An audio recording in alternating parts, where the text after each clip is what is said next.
warahmatullahi wabarakatuh. Perkenalkan, nama saya Diana Wangulan dengan NIM 2020207446.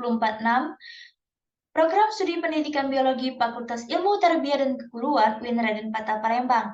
Di sini saya akan mempresentasikan judul proposal saya, yaitu tentang pengaruh intensitas penggunaan TikTok terhadap kemampuan prestasi belajar peserta didik pada materi sistem ekspresi manusia.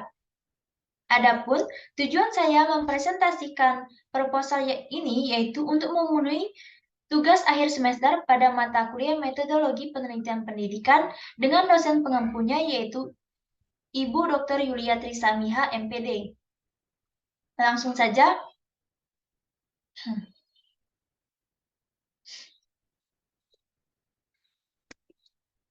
Pada bab 1 pendahuluan, di sini terdiri dari beberapa subbab, yaitu latar belakang, identifikasi masalah, batasan masalah, rumusan masalah, dan tujuan penelitian. Pada latar belakang masalah, di sini saya mengambil 3 poin utama dari latar belakang yang sudah saya buat. Yang pertama yaitu media sosial. Nah, peserta didik ini paling banyak menggunakan media sosial yang membuat waktu mereka itu terbuang untuk menggunakan media sosial tersebut. Nah, media sosial yang paling banyak digunakan oleh peserta didik itu adalah TikTok. Kemudian, media sosial TikTok ini itu mempunyai pengaruh terhadap prestasi belajar peserta didik. Kemudian, pada identifikasi masalah, yang pertama yaitu adanya aplikasi media sosial TikTok itu mempengaruhi minat belajar peserta didik. Yang kedua, adanya aplikasi TikTok itu mempengaruhi hasil belajar peserta didik. Kemudian, adanya aplikasi TikTok itu membuat peserta didik lupa akan kegiatan-kegiatan di sekelilingnya. Kemudian, batasan masalah.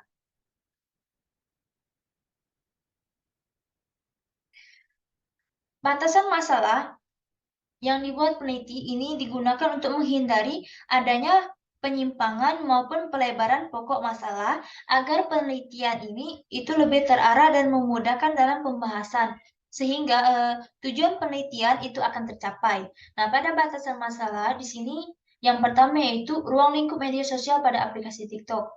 Kemudian hasil yang akan dilihat peneliti yang ini adalah hasil akhir peserta didik atau disebut dengan prestasi belajar. Kemudian sasaran yang diambil oleh peneliti di sini itu hanya peserta didik saja. Kemudian rumusan masalah. Rumusan masalah ini diambil dari latar belakang masalah yang sudah saya buat. Pertama, rumusan masalahnya yaitu apakah terdapat pengaruh intensitas penggunaan TikTok terhadap kemampuan prestasi belajar peserta didik pada materi sistem ekspresi manusia. Kemudian rumusan masalah yang kedua yaitu seberapa besar pengaruh intensitas penggunaan TikTok terhadap kemampuan prestasi belajar peserta didik pada materi sistem ekspresi manusia. Nah, antara rumusan masalah pada poin pertama dan poin kedua ini berkesinambungan, di mana pada poin pertama ini saya mengambil rumusan masalahnya yaitu tentang apakah terdapat pengaruh intensitas. Nah, jika terdapat pengaruh, seberapa besarkah pengaruh intensitas tersebut? Kemudian tujuan penelitian ini sendiri itu diambil dari rumusan masalah, yaitu untuk mengetahui apakah terdapat pengaruh intensitas penggunaan TikTok terhadap kemampuan prestasi belajar peserta didik pada materi sistem ekspresi manusia. Nah, jika terdapat pengaruh, maka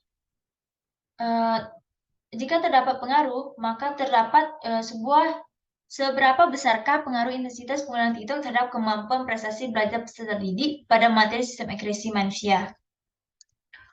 Kemudian di sini pada bab 2 kajian teori ini ada 3 subbab. Yang pertama itu kajian teori, kemudian penelitian terdahulu, kemudian hipotesis penelitian.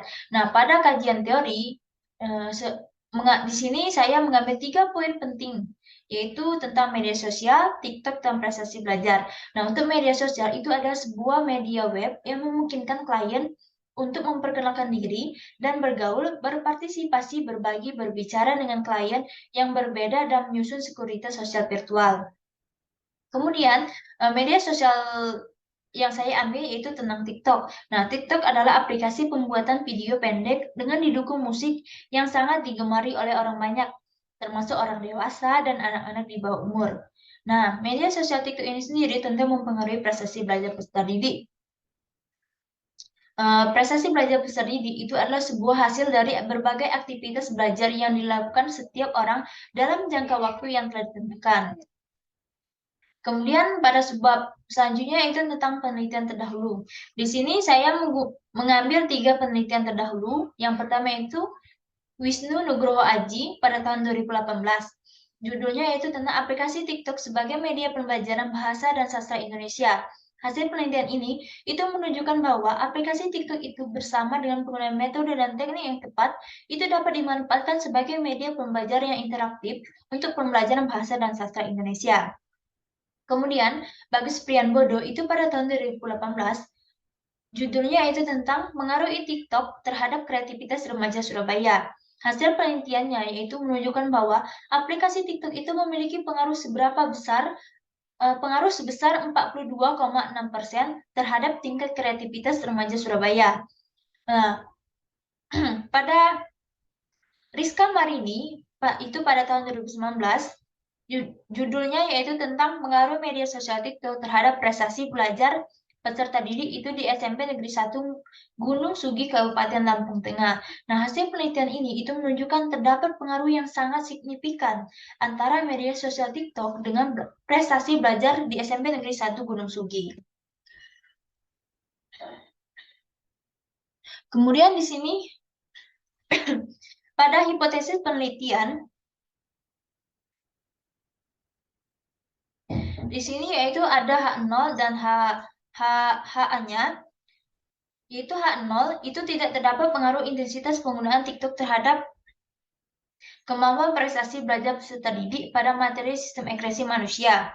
Kemudian HA-nya itu terdapat pengaruh intensitas penggunaan TikTok terhadap kemampuan prestasi belajar peserta didik pada materi sistem ekspresi manusia. Nah, pada hipotesis penelitian ini sendiri, itu mengapa saya mengambil hipotesis penelitian ini sendiri, yaitu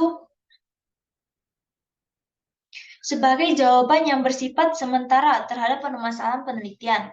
Oleh karena itu, hipotesis penelitian saya adalah tidak terdapat pengaruh dan terdapat pengaruh. Pada bab 3 metodologi penelitian ini ada beberapa subbab juga. Yang pertama itu ada waktu dan tempat penelitian, pendekatan dan metode penelitian, populasi dan sampel penelitian, teknik pengumpulan data pada penelitian, dan teknik analisis data. Pada subbab pertama, pada waktu dan tempat, di sini penelitian itu dilaksanakan pada bulan Agustus sampai November 2022. Tempatnya yaitu di SMP Negeri 1 Muara II Kisam, Kecamatan Muara II Kisam, Kabupaten Oku Selatan. Untuk pendekatan dan metode penelitian ini sendiri, itu saya menggunakan pendekatan kuantitatif. Di mana pendekatan kuantitatif itu lebih berdasarkan pada data yang dapat dihitung untuk menghasilkan pemikiran yang kokoh. Kemudian untuk jenis penelitiannya yaitu jenis penelitian korelasional. Penelitian korelasional itu adalah penelitian yang melibatkan hubungan satu atau lebih variabel yang terjadi pada satu kelompok. Kemudian pada sebab ketiga yaitu definisi operasional variabel. Nah, pada variabel ini sendiri saya itu mengambil dua variabel independen dan juga variabel dependent. Nah, variabel independen itu atau variabel bebasnya itu dilambangkan dengan huruf X. Pada variabel independen ini sendiri yaitu media sosial TikTok. Nah, kemudian untuk variabel dependentnya atau variabel terikat yang dilambangkan dengan huruf Y itu ada peserta didik. Kemudian pada subbab keempat yaitu populasi dan sampel. Populasi itu merupakan keseluruhan subjek penelitian. Nah, populasi dari penelitian ini itu adalah semua siswa kelas 8 di SMP Negeri 1 Muara II Kisam. Sedangkan sampelnya yaitu adalah siswa kelas 8 atas dan kelas 8 bawah. Nah, pada sampel ini sendiri itu saya menggunakan teknik simple random sampling, yaitu pengambilan anggota sampel dari populasi anggota sampel itu sendiri yang dilakukan secara acak tanpa memperhatikan yang ada dalam populasi tersebut. Untuk teknik pengumpulan data, di sini saya menggunakan 3 teknik pengumpulan data, yaitu kuesioner atau angket, kemudian wawancara dan observasi. Untuk kuesioner atau angket, di sini saya menggunakan teknik pengumpulan data dengan model skala Likert, yaitu dengan menyebarkan angket yang masing-masing item pertanyaan atau pernyataannya itu diberi skor. Sedangkan untuk wawancara, di sini saya menggunakan wawancara terstruktur. Artinya, itu adalah pertanyaan-pertanyaan yang mengarahkan jawaban dalam pola pertanyaan yang dikemukakan. Kemudian untuk observasi ini adalah sebuah teknik pengumpulan data yang mempunyai ciri-ciri yang spesifik bila dibandingkan dengan teknik yang lain, yaitu wawancara dan kuesioner.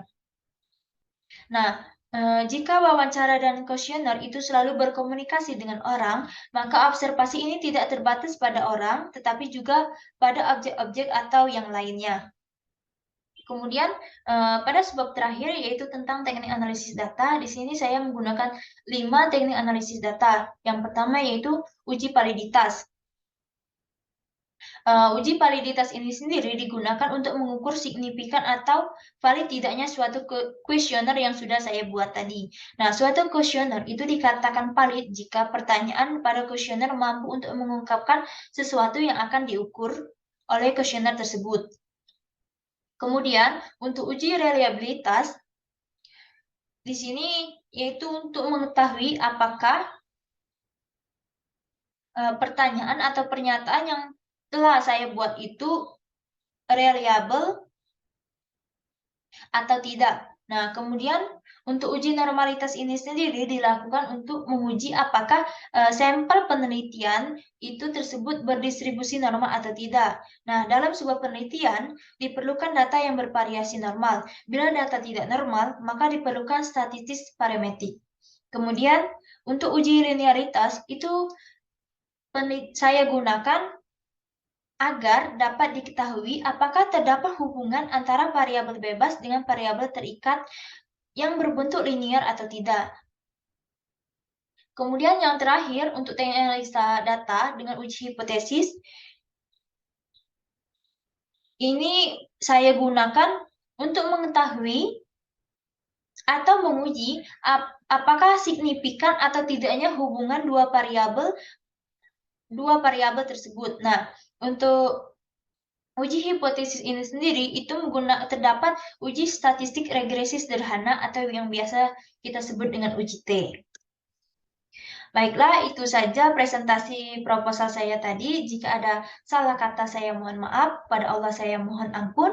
Saya akhiri, wabillahi taufiq wal hidayah. Wassalamualaikum warahmatullahi wabarakatuh. Bye-bye, semangat.